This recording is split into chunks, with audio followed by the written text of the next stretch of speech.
All right, great. I'm Dr. Endel with Westerville Chiropractic and Nutrition, and Charles here has asked me to document a little bit about how we take care of him as a double amputee.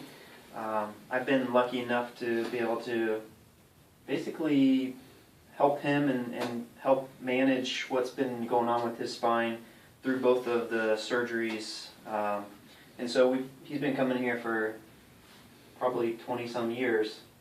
And so we've got a pretty good foundation of before and now afterwards. So typically what I see when he comes in, because of what he is doing for rehab and getting used to his prosthetics, really makes the hips and pelvis off balance and unlevel. So to start out, that's usually where we start. We start with the hips and pelvis, and then we kind of work our way up the spine.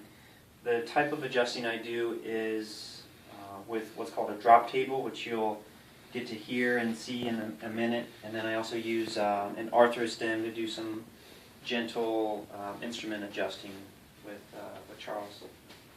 So usually come in and work both of these sacroiliac or SI joints, really just trying to see how this motion is doing.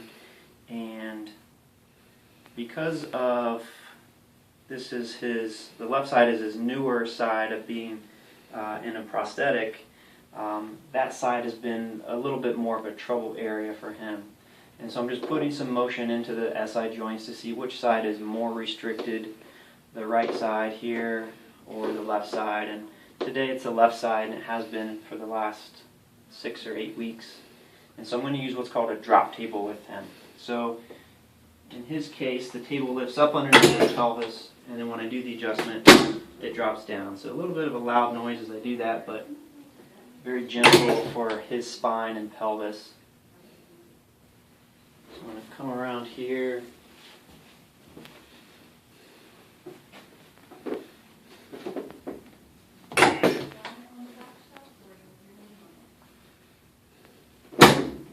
Go. Good.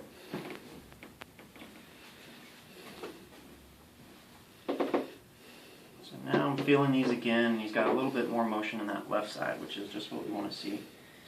Now again, because he's sitting a lot throughout the day, lifting himself up and down, but in the chair a lot, lower back is also a pretty big issue.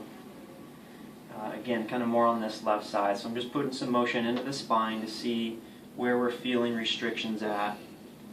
And I can tell it's probably a little tender right at that L4, L5 area. So I'm going to use an instrument to do some easy adjusting down in that area.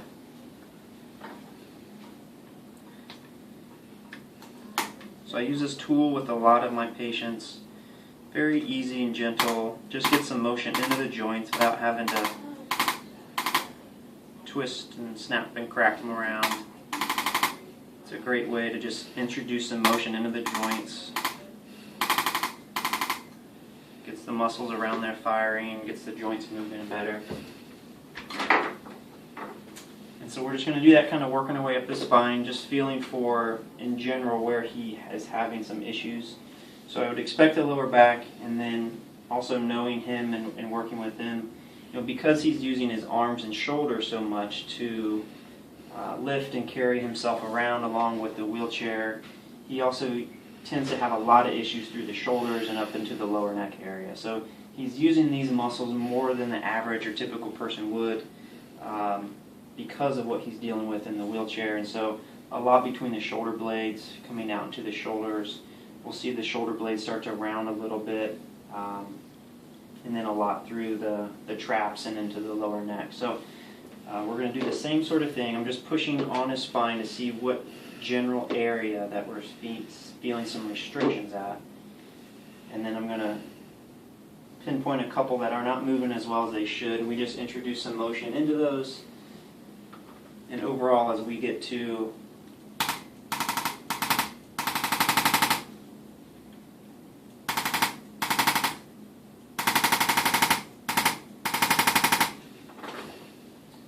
we put some motion in there, that we can feel the soft tissues around those joints start to loosen up a little bit. Sometimes I'll get in there and work the tissues while we're doing the adjustments. A little bit of trigger point, a little bit of massage, just opening up these ribs and around the thoracic spine here.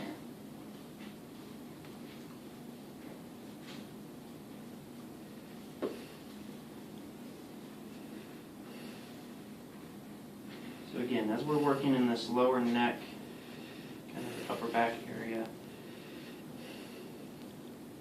that's a common area for a lot of people who are sitting at a desk throughout the day, but this lower neck and upper back area is a big issue for people. And so just feeling where the joints are not moving as well as they should. For him, it's a lot of what's called C6, C7, and the top thoracic or T1, kind of that junction where the lower neck meets the upper back area.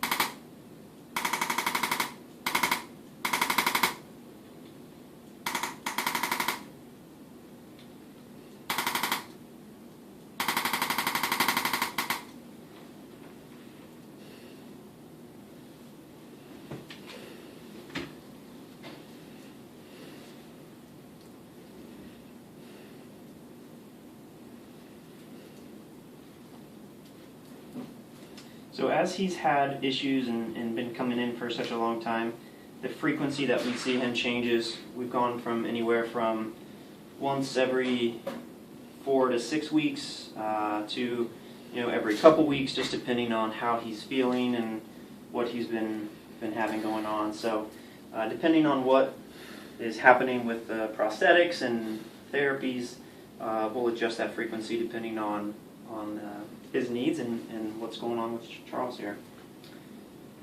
So after this, typically he'll bring himself up, and he's pretty amazing at getting on and off the table, so maybe that'll be another video for you guys to check out and watch.